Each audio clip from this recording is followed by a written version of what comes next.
Bom dia, pessoal. Tudo bem com vocês? Espero que sim. Vamos lá começar então mais um volume do PET, volume 3, semana 1. Bora lá comigo? Durante esta semana, então, nós vamos ver sobre estrutura fundiária.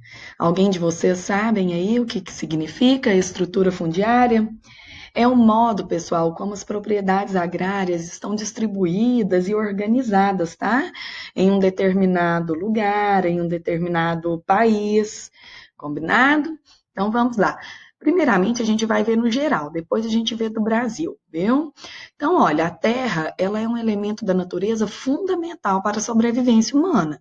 É nela que se desenvolvem as atividades primordiais para toda a produção de que necessitamos, sendo produtiva e destinada a oferecer abrigo e alimento. Então, um elemento da natureza importantíssimo, né?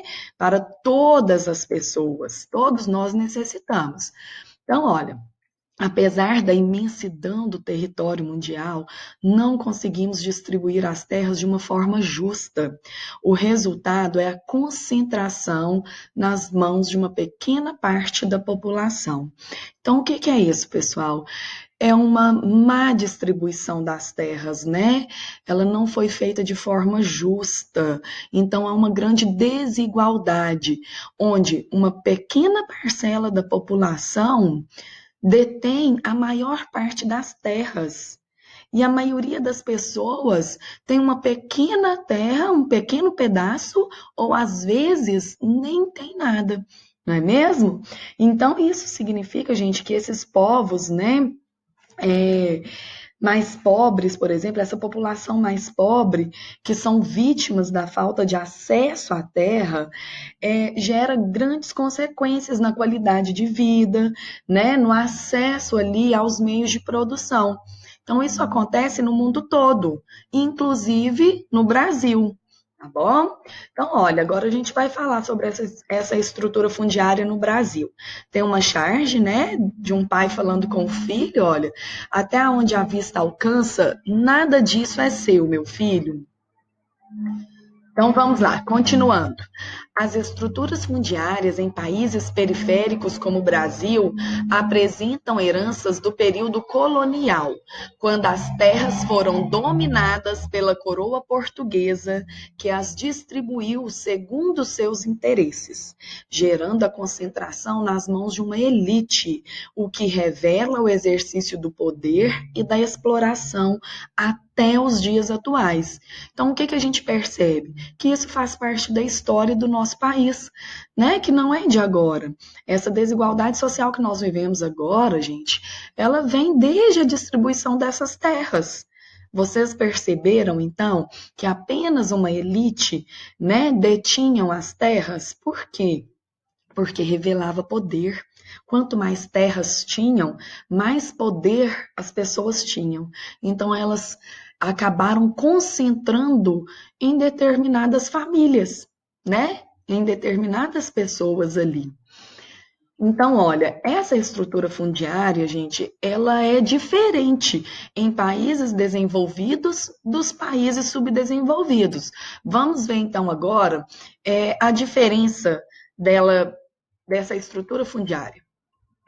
Nos países desenvolvidos, então, possibilitaram uma maior democratização da terra, ainda lá no século XIX.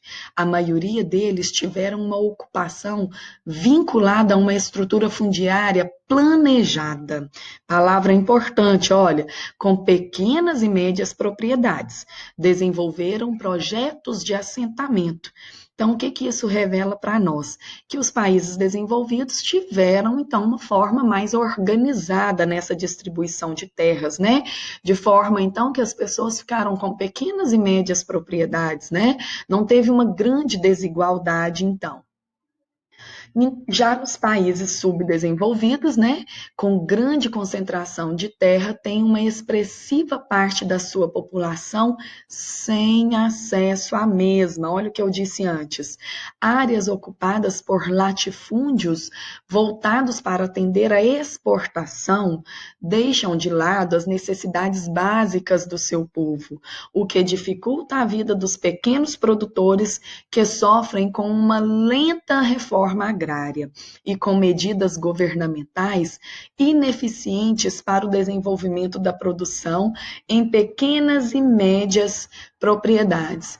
Porque, gente, o que acontece? Olha, além dessa má distribuição, né, de terras, isso dificulta muito para os pequenos proprietários. Como que eles vão plantar, colher, criar ali e concorrer com os grandes latifúndios, né? Com os donos de grandes terras que exportam?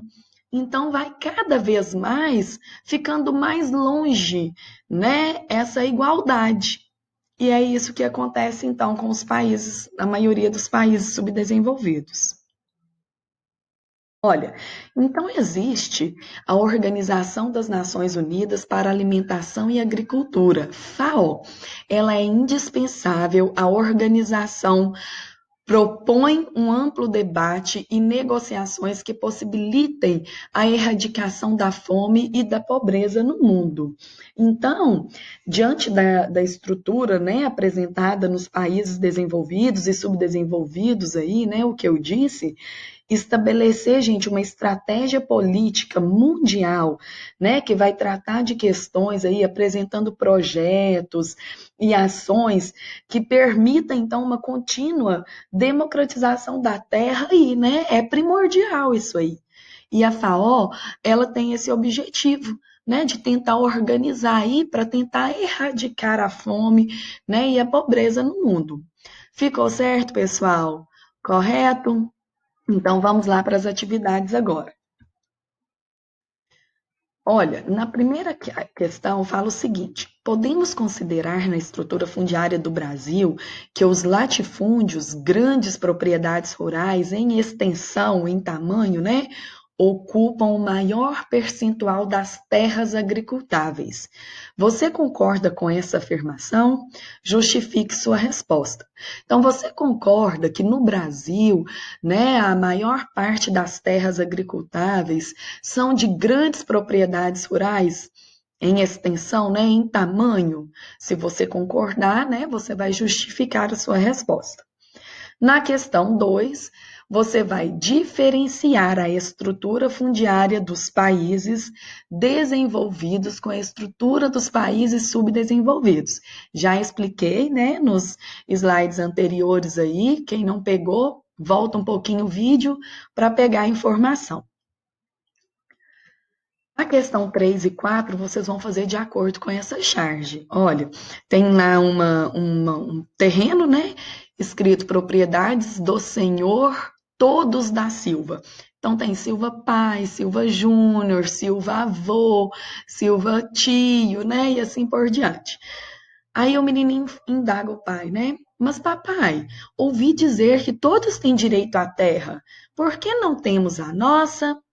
Né? Então, vai ficar para reflexão aí de vocês. Olha, na sua opinião, quais os problemas decorrentes da estrutura fundiária do Brasil retratado na charge?